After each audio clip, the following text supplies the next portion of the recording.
दोस्तों, ये induction cooktop का सर्किट है जिसे आप इंडक्शन कुकर भी कहते हैं। इसमें 3 फॉल्ट बेसिकली देखने के लिए मिलते हैं। एक फॉल्ट आपका एरर का होता है, एक फॉल्ट आपका इसमें जो डेड की कंडीशन बनती है उसका होता है, और एक इसमें डेड की कंडीशन बनती है उसका होता है। अब डेड दो तरीके से होता है। इसमें 2 सेक्शन होते हैं, एक एसएमपीएस सेक्शन होता है और दूसरा आपका पावर वाला सेक्शन होता है जिसे आईजीबीटी सेक्शन बोलते हैं।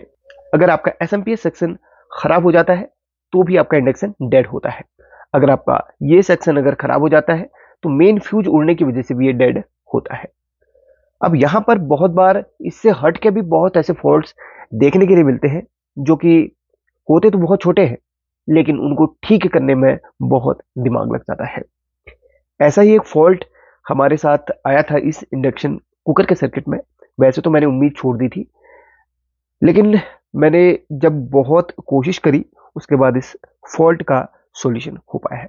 चलिए, फॉल्ट क्या था और उसके बारे में थोड़ा सा मैं डिटेल से बताऊंगा। हो सकता है इस फॉल्ट में कोई फंस जाए तो इस वीडियो से उसको थोड़ा सा हेल्प मिल जाएगी और सीख सकते हैं।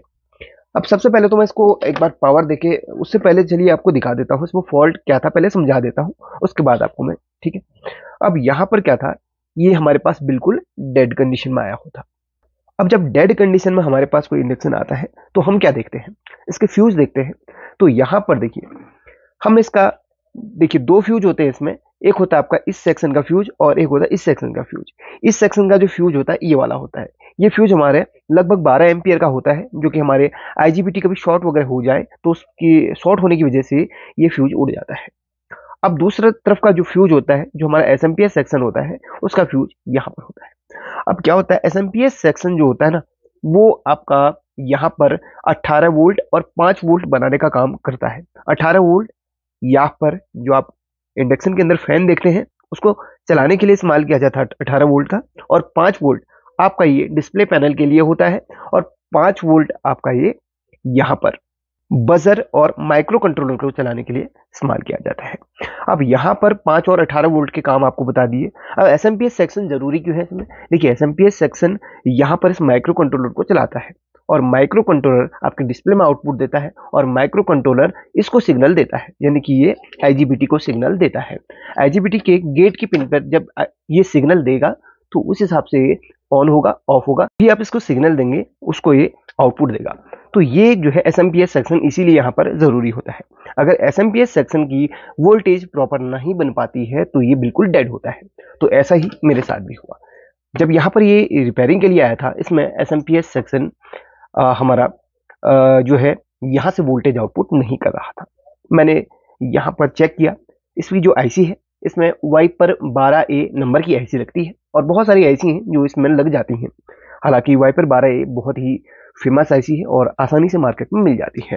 इसकी कीमत 10 से 12 रुपए होती है। अब यहाँ पर क्या होता है, इसमें एसएमपीएस सेक्शन में मेन काम आपका 3-4 चीज़ों का होता है। एक यहाँ पर आईसी का, एक आपके ट्रांसफॉर्मर का, और ट्रांसफॉर्मर के बाद में 2 आपके यहाँ पर डायोड लगे हुए रहते हैं। SMPS switch mode power supply जिसे कहते हैं, एक सिंपल सा होता है। तो यहाँ पर एक थोड़ा सा आपको समझा देता हूँ, वीडियो थोड़ा सा लंबी हो सकती है तो प्लीज समझिए, क्योंकि ये वीडियो सिर्फ आपको गाइड करने के लिए मैं बना रहा हूँ।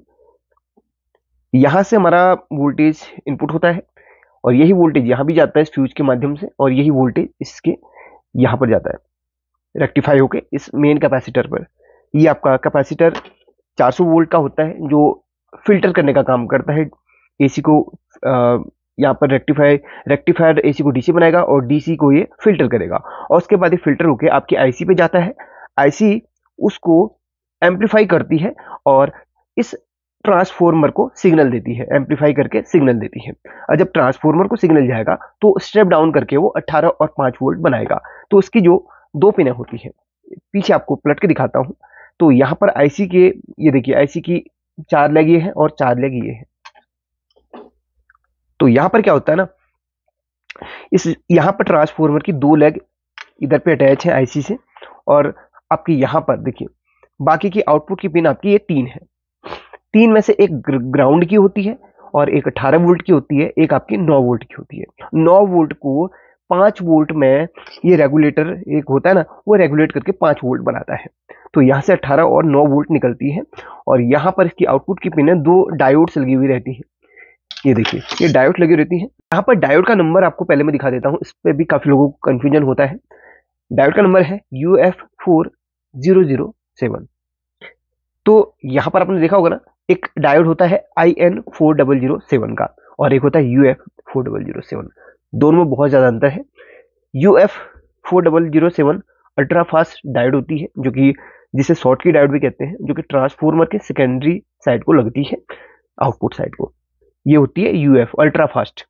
और एक होती है 1N, वो हमारी रेक्टिफायर डायोड होती है, जो इन इधर पे लगती है। देखिए, ये देखिए, ये IN4007 है, ये UF4007, ठीक है। ये अल्ट्रा फास्ट होती है, ये सिर्फ सेकेंडरी सेक्शन में यूज होती है SMPS के, और ये हमारी रेक्टिफायर डायोड होती है।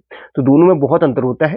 तो कभी ये डायोड खराब हो जाए तो इसकी जगह पे 1N डायोड मत लगाएं, इसकी जगह पे आप UF डायोड ही यूज करें। तो ये चीज है। अब यहाँ पर देखिए, इनमें खराबी कहाँ से आती है। पहले मैंने IC यहाँ पर देखी कि यहाँ पर SMPS जब हमारा देखा, हमने पूरा डेड था, तो यहाँ पर मैंने देखी भाई इस कैपेसिटर पे वोल्टेज यहाँ तक पहुंच रही है। अब इसके बाद ये जो IC है, ये अगर सही नहीं होगी तो आपके ट्रांसफॉर्मर को सही सिग्नल नहीं मिलेगा और ट्रांसफॉर्मर सही आउटपुट नहीं करेगा। तो यहाँ पर 3 कंपोनेंट्स बहुत जरूरी होते हैं चेक करने, IC, ट्रांसफॉर्मर और आपकी डायोड। अगर ये तीनों आपके खराब हैं, इनमें से कोई एक खराब है, तो आपकी वोल्टेज नहीं बन पाएगी। यहाँ पर मैंने IC को चेंज करके देखा और उसके बाद भी इस प्रॉब्लम का सोल्यूशन नहीं हो पाया। इसके बाद यहाँ पर ट्रांसफॉर्मर को चेक किया, बिल्कुल सही था, और डायोड को चेक किया, बिल्कुल सही था। काफी बार क्या होता है, ये डायोड्स आपकी हाफ शॉर्ट होती हैं और पता नहीं चल पाता। हाफ शॉर्ट होने की वजह से ये वोल्टेज ड्रॉप कर देती है और बहुत सारी प्रॉब्लम्स इनके खराब होने से हो जाती है। तो ये डायोड्स हमने चेक की, वैसे तो इसमें ऐसा कोई प्रॉब्लम नहीं था और ट्रांसफॉर्मर बिल्कुल सही था। और IC को चेक कर पाना आसान नहीं है। IC का शॉर्ट हो तो पता चल जाता है। अगर IC शॉर्ट होती है तो यहाँ पर ये फ्यूज वगैरह उड़ जाता है, कैपेसिटर पे शॉर्टिंग आने लगती है। और IC अगर ओपन हो तो फिर आप IC को चेंज करके ही यहाँ पर देख सकते हैं। तो यहाँ पर देखिए, IC को हमने चेंज किया, कोई प्रॉब्लम का सोल्यूशन नहीं हुआ। फिर मैंने यहाँ पर ट्रांसफॉर्मर को कैसे चेक करते हैं ये भी आपको पहले मैं बता देता हूँ। आप मल्टीमीटर को बजर मोड में सेट कीजिए और ट्रांसफॉर्मर की दोनों साइड की जो पिन है, एक साइड को आपको 2 पिन मिलेंगी, उनमें आप पहले इस तरीके से चेक कीजिए कि कंटिन्यूटी मिल रही, बिल्कुल कंटिन्यूटी आपको मिलेगी तो आपका ट्रांसफॉर्मर बिल्कुल सही है। उसके बाद 3 आपको और लेग मिलेंगी ट्रांसफॉर्मर के अपोजिट साइड में, जो सेकेंडरी सेक्शन को। तो यहाँ पर 3 पिनों में भी आपको इस तरीके से अगर कंटिन्यूटी मिल जाती है तो ये ट्रांसफॉर्मर बिल्कुल सही होगा। ये देखिए, तो ट्रांसफॉर्मर बिल्कुल सही था। इसके बाद हमने जब डायोड को चेक किया, इसके नीचे ही 2 डायोड्स हैं ट्रांसफॉर्मर के ही जुड़ी हुई। तो डायोड को इस तरीके से चेक करना है आपने। ये देखिए, एक तरफ से ये वैल्यू देगा, एक तरफ से वैल्यू नहीं देगा। कोई अगर वैल्यू देता है तो हो सकता है आपकी डायोड है ना, ये सर्किट पे अदर कंपोनेंट के साथ में पैरेलल पे लगी हुई है, तो वो उसकी वैल्यू दिखा सकता है। तो डायोड एक तो शॉर्ट नहीं दिखानी चाहिए, ये ध्यान रखना। या अगर आपको डायोड में कोई भी दिक्कत होती है, वैल्यू अगर दोनों तरफ से दिख रही है, तो डायोड को निकाल के चेक करें, वो आपको सही तरीके से बता देगा। तो यहाँ पर इस डायोड में दोनों तरफ से वैल्यू आ रही है। तो दोनों तरफ से जब वैल्यू आ रही थी, जब मैंने ओपन करके चेक करा तो वैल्यू सही थी, एक ही तरफ से आ रही थी। हाँ, बोर्ड पे लगे लगे किसी और कंपोनेंट की वजह से हो सकता है। अब कंफर्म हो गया कि हमारी डायोड ठीक है, ट्रांसफॉर्मर ठीक है, IC भी हमने चेंज करके देख ली। तो ये 3 चीजें हमारी बिल्कुल सही थी। इसके बाद भी वोल्टेज ड्रॉप हो रही थी, मतलब वोल्टेज सही तरीके से बन नहीं रही थी। फिर मुझे लगा कि यार कहीं माइक्रो कंट्रोलर शॉर्ट तो नहीं, माइक्रो कंट्रोलर में खराबी आने से भी ऐसा हो सकता है।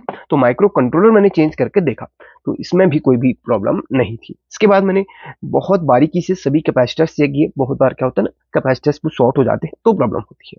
आपका फैन अगर खराब हो तो भी हो सकता है। अगर बोर्ड में लगे लगे आप फैन को लगा के भी आप चेक कर रहे हैं तो भी आपको देखने को मिलता है। फैन में अगर कोई खराबी हो, शॉर्टिंग हो, तो ऐसा मिलता है। फिर हमने इसको हटा के भी देखा, हो सकता है इसमें कोई जो IC लगी हुई है उसकी भी शॉर्टिंग होने की वजह से यहाँ पर वोल्टेज ड्रॉप कर रहा हो। उसको हटा के भी हमने देखा, तो पूरा बारीकी से हमने देखा, कहीं पर भी यहाँ पर ये खराबी देखने को नहीं मिली। सिर्फ एक कंपोनेंट था जो खराब था, इसमें सिर्फ एक कंपोनेंट। अब क्या था वो अभी आपको बताऊंगा। उससे पहले आपको मैं इसमें कंडीशन दिखाता हूँ, इसमें क्या कंडीशन बन रही थी। ये देखो, अब यहाँ पर देखिए, यहाँ पर 18 वोल्ट और यहाँ पर 5 वोल्ट। पहले यहीं पे आपको वोल्टेज दिखा दूंगा, चलिए। और यहाँ पर ये है ना, ये दोनों वायर इस तरीके से गल के चिपकी भी थी हो सकता है हीट होने की वजह से बात पहले चिपकी हो कभी, तो इसकी वजह से भी कोई दिक्कत नहीं थी। जहाँ जहाँ पे मुझे डाउट था वो मैंने क्लियर करते रहा। अब मैं यहाँ पर है ना, पहले इसको मैं रखता हूँ 200 वोल्ट पे, 200 वोल्ट पे रखता हूँ। और ये जो मेन कैपेसिटर है उस पर पहले वोल्टेज चेक करवाऊंगा। यहाँ पर जो 450 वोल्ट का जो कैपेसिटर है उस पर वोल्टेज आपको चेक करवाऊंगा। और यहाँ पर देखिए ये वोल्टेज चेक करवाता हूँ। ये देखो यहाँ पर वोल्टेज, एक्चुअली यहाँ पर 1000 वोल्ट पे रखना पड़ेगा इसको मैंने। ये देखो वोल्टेज यहाँ पर सही बन रही है।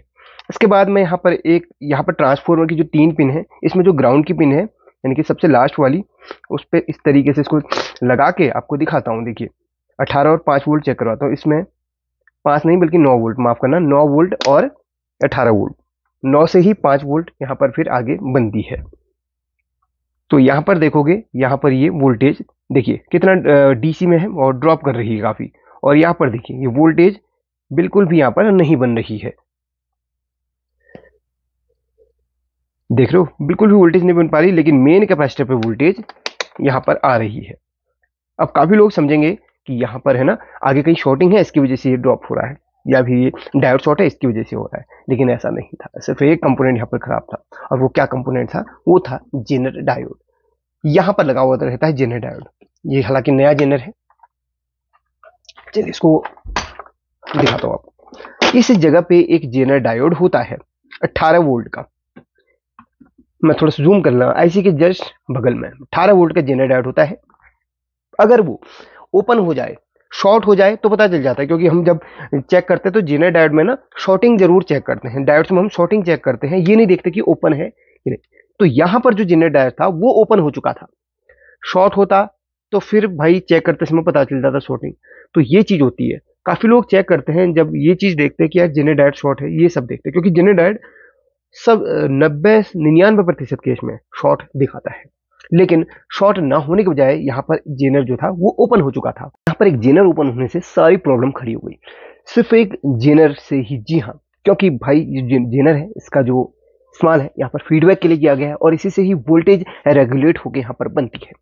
अब देखिए यहाँ पर जेनर का जो काम होता है प्रोटेक्शन और रेगुलेशन दोनों का होता है। लेकिन यहाँ पर जो जेनर है इसका सबसे बड़ा काम यहाँ पर किया गया है। और आपके केसेस में अगर ऐसी प्रॉब्लम आती है तो सबसे पहले जेनर को देखें ओपन तो नहीं है। बहुत बार जेनर शॉर्ट होती है लेकिन ओपन होने पर भी ये प्रॉब्लम हो सकती है। अब यहाँ पर क्या है, जेनर का जो कैथोड पॉइंट है यानी कि ब्लैक वाला है, वो आईसी के चौथे नंबर की पिन से कनेक्टेड है। वो देखिए एक है आपके 18 वोल्ट वाले डायोड से। देखिए जेनर को अगर मैं ट्रैक करवाऊं, जेनर के दोनों पिनों को, यहाँ पर जेनर कनेक्टेड है, तो जेनर की जो एनोड पॉइंट है वो आपका 18 वोल्ट वाले डायोड से कनेक्टेड है, और जो कैथोड पॉइंट है वो आपके आईसी के ये चौथे नंबर वाली पिन से कनेक्टेड है, माफ कीजिए तीसरे नंबर की पिन से कनेक्टेड है। ये देखिए, तो ये चीज है, बस यहीं पे सबसे बड़ा यहाँ पर दिक्कत थी। अब यहाँ पर देखिए एक चीज और है, मैं बिना जेनर के भी इसको चला के दिखाऊंगा आपको। काफी बार क्या होता है ना, कैपेसिटर वीक होने की, जहां पर ये जो है ना यहाँ पर 25-25 वोल्ट के 2 कैपेसिटर हैं, इनके वीक होने की वजह से भी ऐसा होता है। जब मैंने चेक किया तो आपको मैं पहले दिखा देता हूँ एक डेमो, आप समझ जाएंगे। इसको मैंने इस तरीके से लगाया हुआ है, अभी तक मैंने इसको जेनर कनेक्ट नहीं किया हुआ है, जेनर यहीं पर है। बिना जेनर के मैं एक कैपेसिटर यहाँ पर लगाता हूँ, तो यहाँ पर वो चल तो रहा है लेकिन बहुत ज्यादा वोल्टेज बता रहा है। देखिए मैं एक कैपेसिटर लेता हूँ 25 वोल्ट का, और यहाँ पर एक 25 वोल्ट का एक कैपेसिटर है यहाँ पर, इसी के ही ऊपर एक कैपेसिटर इस तरीके से मैं अटैच कर लूंगा, प्लस माइनस इसका देखकर। देखिए इसका माइनस है और ये इसका प्लस है, इसके ऊपर जोड़ूंगा। देखिए अभी हमारा सर्किट बिल्कुल डेड है। देखिए थोड़ा सा वाइड एंगल में इसको रख लेता हूँ ताकि आपको एक दिखाई दे। देखिए अब मैं यहाँ पर कैपेसिटर इस तरीके से रखूंगा तो ऑन हो जाएगा, लेकिन ये बहुत ज्यादा वोल्टेज बताता है। ये देखो चालू हो गया अपना इंडक्शन, फिर बंद हो गया। यहाँ पर देखिए कैपेसिटर के ऊपर मैं एक कैपेसिटर और लगाता हूँ, एक सेकेंड।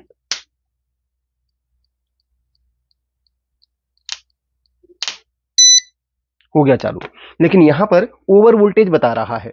जब मैंने इसको रखा के देखा तो 18 वोल्ट वाले पॉइंट में ओवर वोल्टेज बता रहा है। देखिए इस तरीके से ये 18 वोल्ट वाला पॉइंट है। मैं पहले इसको शॉर्ट कर लेता हूँ, इसमें चार्ज हो गया होगा। तो 18 वोल्ट का जो पॉइंट है वो ओवर वोल्टेज बता रहा है, इससे हमारा फैन भी खराब हो सकता था। देखिए देखिए 32-33 वोल्टेज है, अभी तो स्टोर हो रखा है, जैसे मैं इसको लगाता हूं, ये देखिए कितना वोल्टेज जा रहा है ऊपर। तो ये हमारा खराब भी हो सकता है इंडक्शन का फैन और जो बाकी और चीजें हैं। तो यहां पर कैपेसिटर में करंट नहीं लगता, क्योंकि इस कैपेसिटर में करंट नहीं लगेगा, क्योंकि 25 वोल्ट का ही है। 25 वोल्ट का करंट आपको दिक्कत नहीं करेगा। बाकी ज्यादा वोल्ट के जो कैपेसिटर्स हैं उनको शॉर्ट करके हाथ मत लगा देना, करंट लग सकता है। तो ये चीज है। अब यहां पर देखिए, मैं इसको पहले हटा देता हूं। और एक जेनर जो मैंने आपको बताई थी 18 वोल्ट की, इसके ऊपर C18 लिखा हुआ, 18V करके। तो इस जेनर को आप वहां पर लगाएंगे तो इस प्रॉब्लम का सोल्यूशन हो जाएगा। देखिए, मात्र एक जेनर से ही यहाँ पर एक प्रॉब्लम बड़ी हो गई, तो इस जेनर को हम यहाँ पर फिर से लगाएंगे। अभी थोड़ा सा और चीज आपको समझाऊंगा, देखते रहना। वोल्टेज कहाँ पर कितना बनती है ये सिर्फ आपको दिखा दूंगा। तो ये जेनर हमने यहाँ पर लगा दिया, 18 वोल्ट की जेनर लगनी है। और वैसे सभी कंपोनेंट्स के नीचे उसका नंबर और उसका पूरी डिटेल्स लिखी हुई रहती है, कोई इतना मुश्किल नहीं है ना।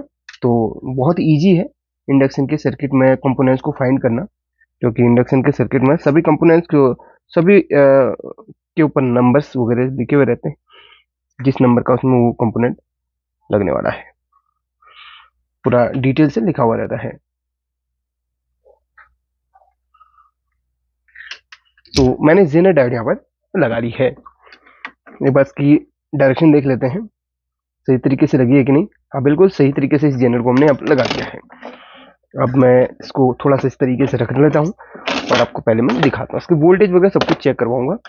पहले आप इस तरीके से देख लो, थोड़ा सा वाइड एंगल में इसको रख लेता हूँ ताकि कैमरा और डिस्प्ले सब कुछ आपको दिखाई दे।